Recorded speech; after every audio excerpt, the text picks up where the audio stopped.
வாழ்க்கையை நினச்சி சிரிக்கிறதா அழுகுறதானே தெரியல.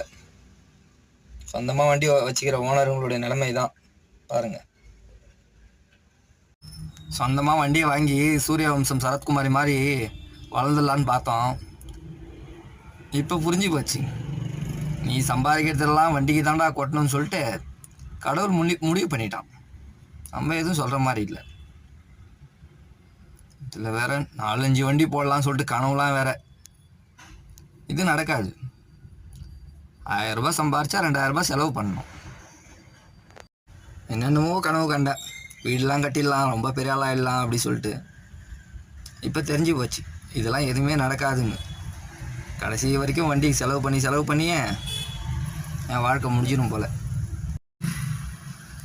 ஒரு பிரச்சனை முடிக்கிறதுக்குள்ளே இன்னொரு பிரச்சனை கொடுத்துட்றான் கடவுள். அப்புறம் எப்படி இருந்து இதுக்கே எவ்வளோ கஷ்டப்பட்டு நானும் கடன் வாங்கி சரி வண்டி ரெடி பண்ணிடலான்னு சொல்லிட்டு ரெடி பண்ணுறான். அது ரெடி பண்ணி முடிக்கிறதுக்குள்ளே இன்னொரு பிரச்சனை. சப்ஸ்கிரைப் இப்படி வண்டிக்கே செலவு பண்ணுறான்.